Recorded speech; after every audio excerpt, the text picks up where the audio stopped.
Hey, how's it going, guys? This is Mattie and Liamo, and today we're going to be reviewing Eric Peter Schwartz's only album, his debut album. That's it. Now we're getting professional. Troubadork, which I have confirmation it is Troubadork. The K isn't silent.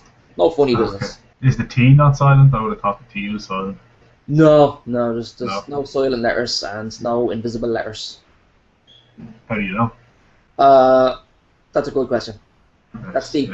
So I'll let you start because you put me onto this album. Yeah, a little bit of a backstory. Eric Peter Schwartz, he is kind of a big deal on YouTube. As big as the cat. He's the man behind the cat. He has this album's out I think 2 weeks now, and he got in touch with me there last week, and he asked us would we review it, and he said, don't go easy on it. Be honest, give it an honest critique. Don't just because we're friends, don't feel the need to go easy on it. And I was like, since when are we friends? So anyway, I got in touch with Mattie. He was game ball, he had to listen to it. And he listened to it before me. I was aware that Eric could sing and could play the guitar and what have you, but I hadn't listened to the album and I didn't know how professional it was going to be. So anyway, to set it up, Matthew had to listen to it and he got back in touch with me, and I expected him not to be overly impressed with it, because it's not his type of music, I would have thought, generally. But he got in touch with me and he said, yeah, it's A1. I'm assuming this the album cover, which we may put right here. Yeah, we'll stick it up. On my head. I'm assuming that's him in the album cover, or did he just kidnap a child? I think it's his kid. Oh, right. Well, I suppose if it is his kid, there's a lot worse things he could be doing to the child than giving him a guitar and asking him to be badass. There are a lot worse things, yeah. At least he didn't fritzel him. So anyway. Fritzel. It took me a second to kind of cop onto what you said. I thought it was like some sort of play on words, like vajazzle. Fritzel is like, okay, what could Fritzel mean? I don't know. Well, I hope the fuck he didn't vajazzle him, because that would have been really awkward. No, there's a couple of really good songs on it. I say a couple of really good songs on it. Actually, the majority of the songs I really enjoyed. There was one or two that I think they were the live tracks that I wasn't really too into. But yeah, there's a couple of bonus tracks on there, and it's the kind of thing they're perfect for bonus tracks. Yeah, they're for the hardcore fan who wants to hear the crowd in the background and hear a slightly different version of a song that you're used to. But I just personally for me they weren't really my favorite things about the album, but that's just because I like watching live DVDs. I think they have their place and stuff, but I'm not a huge fan of live songs on an album. Those were just not really my favorite things about the album. I do have a favorite song from the album. Yeah. Rage in Tiny Places. I've listened to that song. You mentioned that one. Times. Just want to agree with you there that the whole album, the entire album is top notch. And just it was because I mentioned that there are a couple of standout songs. It kind of sounds as if I'm saying there's really only a couple of decent songs. All of the songs are decent. Here's what I expected. I expected clever lyrics because he's a clever guy. And I expected, musical competence because I knew he was a half-decent musician. But what I got just kind of blew me away. I was really, really impressed with it. I kind of expected it to sound like this guy who, and this is the truth of it, he's been playing guitar for years, since he was a kid or whatever. Writes his own songs. And I just expected it to sound like this guy kind of tape recording himself, playing his own stuff and having fun. But what it actually sounds like is an almost professional album. I mean, considering he recorded this thing in his house with the minimum of equipment, it opens up with Tangerines, which here's what happened. When I put the CD in, right, or rather when I downloaded it, I went straight for China Rose Falling Down, I think it was, and it was good.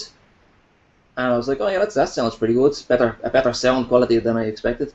But when I stuck on the CD then later on when I burned it and I played it in the car, and it opens up with Tangerines, and the sound from that, it was just, you wouldn't get better off a studio album.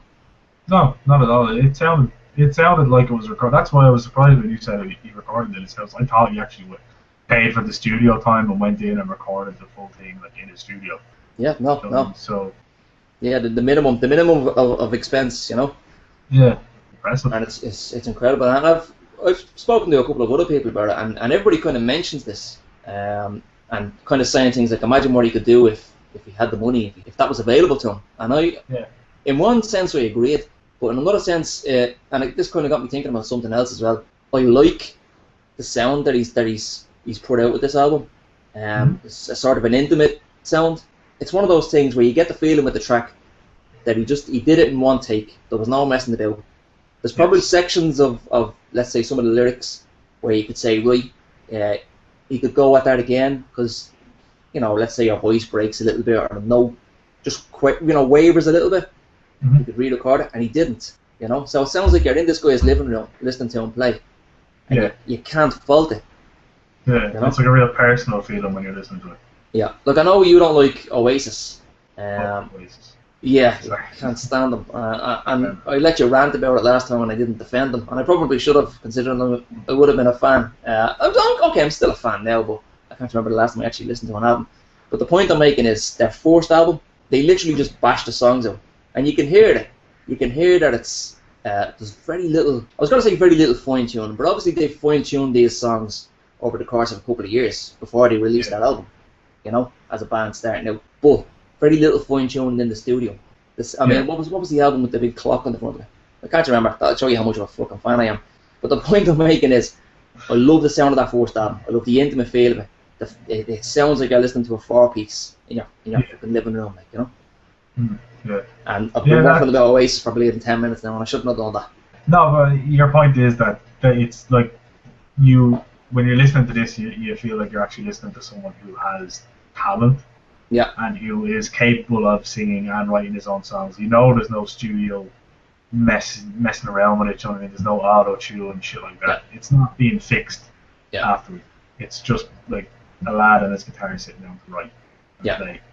Alright, which you don't really get that much of now when you're talking about, like, there's a famous meme on the internet of, it's like all these famous songs like Rihanna, Ooh Na Na, What's My Name, and all that shit. Yeah. Fucking tripe like that. And it's like, these songs were written by 5, 6, 7, 8 people that were just contributing bits and pieces. And then the next picture is Freddie Mercury, and it's like Bohemian Rhapsody was written by one man, Freddie Mercury, and you're like, yeah, that's talent. That's songwriting ability. And I get the same feeling with that. And that's not me trying to blow smoke up his arse and say, oh, he's like Freddie Mercury. But what I'm saying is that you know that this is someone who actually took the time to sit down and write and come up with this. And it's all from the heart, and it's all maybe years. Maybe he could have had some of these songs for years that he'd been working on, or he could have came up with some of them in 2-3 days. But you know that the effort went into it, and it was top. Yeah, there are some that were kind of work in progress for years. I don't know whether you noticed on the download there was a couple of documents in there. Did you see that? I didn't look at the documents. I had heard that there was a lyric book, and I checked it out just because I wanted to look at the lyrics on a couple of songs to see if I was hearing things right. It's more than just lyrics.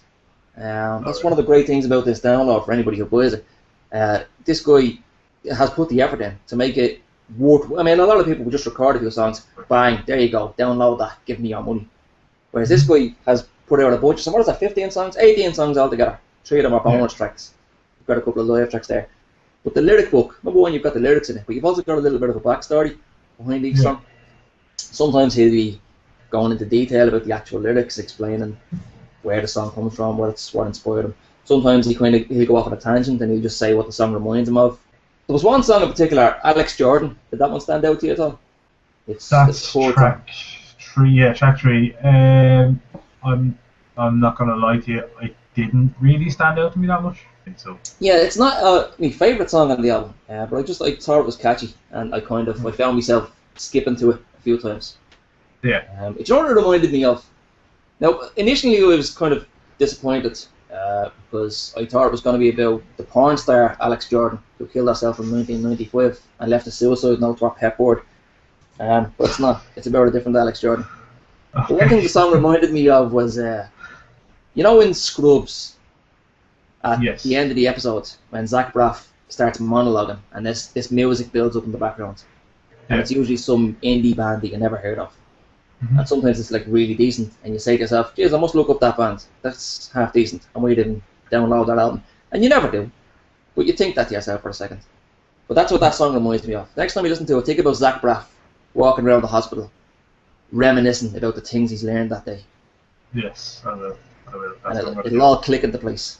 Yeah, as soon as we finish doing this review, I'm gonna go to YouTube and get Zach Braff just talking and listen to that song and see if it makes things better. I'm telling you, it'll be beautiful. It'll be like Wizard of Oz, Dark Side of the Moon.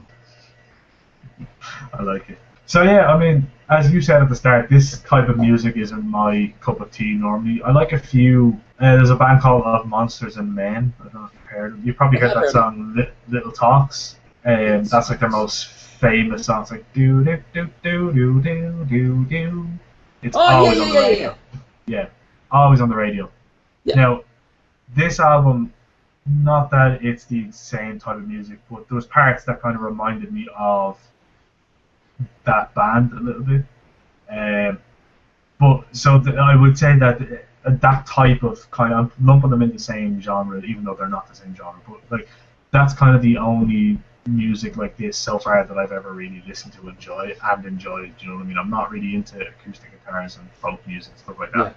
Yeah. No, that's not saying that I'm not into the occasional acoustic song, and I do like a lot of slow, some would say depressing songs. Yeah. But I just, for some reason, this just clicked with me, and not because we were told like, can you review it and things like that. I actually really genuinely did enjoy it. It's particularly the song that keeps coming back to me is that Rage in Tiny Places song. For some reason, that was the first one I listened to, and for some reason, it just clicked with me. I really enjoyed it. There was one thing, not to insult the man, because this isn't a knock, but do you know the Tenacious D song? It's like, I did not mean to blow your mind. What's it called? Is that Master Exploder or something like that? Yes, Master Exploder. Yeah. Alright, the solo in Rage in Tiny Places reminded me of one of the solos from Tenacious D. Yeah. The first note sounds very similar to it, and I was like, Tenacious... Oh, no, it's not Tenacious D. But not in a bad way, in a like, cool, it kind of sounds like this, so it was nice to see you can throw in the all-electric guitar. You did say to me about Rage in Tiny Places before I'd even listened to it. Listen to the album at all. And when I did listen to the album, I came across that song, and I didn't make a note of the title. So when that song was playing, I wasn't aware that it was the one that you had pointed out to me. Mm-hmm. But straight away, I can't remember what it was. I think it might have been the guitar at the start, but I was thinking Tenacious D. Yeah, there's something about it. Yeah, and there's probably a lot of people who don't take Tenacious D seriously who are watching this. And like, you get this thing, they're a joke band. I kind of get where you're coming from, but they're not a joke band. No. They're a fucking amazing band. Amazing voices, and amazing on the guitars. Yeah. The only thing is, it's like normal music, but they don't take themselves too seriously. Yeah. And it's kind of sad that they don't get taken seriously, because they'll always be kind of pigeonholed in that joke music category. Like Weird Al. Exactly. Yeah. And they're a million miles above that kind of crap. Definitely. As far as musical competency is. And that's what that song reminded me of. And then I heard the lyric, Rage in Tiny Places, and I just couldn't get this image out of my head of Rage Cage, like in a tiny little box somewhere, and like Jack Black standing over him like this, squashed him down into a little box. But aside from all that, great song. It's definitely one of the standout songs. Yeah. It is. It's great. Speaking of pigeonholing, when I could have told you about this, and I hadn't listened to much of it, I kind of told you American folk kind of music, and having listened to it, it is folk music, and I can't really think of a better way of putting it. Right. But when somebody says folk to me, I don't really think of it as cool as this. I think of things that aren't cool. So what would you call it to make it sound a bit better? For some reason, James Blunt just popped into my head, and I have no fucking idea why. Get him out of your head.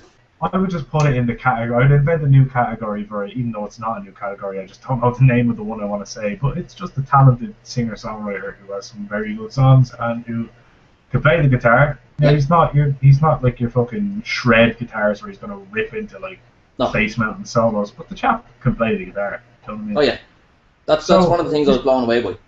Yeah, I knew he could play, but I just did not know he could play that well. And the variety as well. I mean, there's a lot of guys who are great on the guitar, and I watch them and geez, I wish I could play guitar as good as... I'm talking about guys in real life now. Yeah. But at the end of the day, you'll have one guy who only strums. You'll have another guy who only picks. You know, Eric does it all. Yeah. Picking, strumming, all those other things that kind of sound like I'm trying to say wanking without saying wanking. But anyway, yeah. So I really enjoyed the album. It's an album that's gonna stay on my phone. Yeah. It's one of those ones I'll go to not every day, but occasionally I'll throw it on and listen to it because I really genuinely did enjoy it. I thought it was a great album. Yeah, me too. Really Top notch. Yeah. And it's actually it's in my car now, and it's the new official CD for the car. I only ever have one CD in there at a time, and it's been the Kill Bill soundtrack for the last 18 months, and now it's Troubadork. Class. So yeah, I can't think of any higher accolade to give it than that. Here's something actually. I would easily say that this is definitely the best album we've ever reviewed. Yes, it is definitely the best album we've ever reviewed. That's something I would definitely agree with you. Yeah, there you go, Eric. Put that on the CD cover. But I'd give it a resounding 2 thumbs up, all the way up. And if you are interested in listening to the album, I would say go download it from epschwartz.bandcamp.com/album/Troubadork. Fair play to you. I was just kicking myself for not making a note of where people could download that from. Yes, and we'll put a little link down there in the description for you to go to. It's $5 US, so with the exchange rate, you're getting a serious fucking deal. What is that? $5. That's like, I don't know. Dollars are less than euros, aren't they? Or are they more? We'll just end it here. Yeah.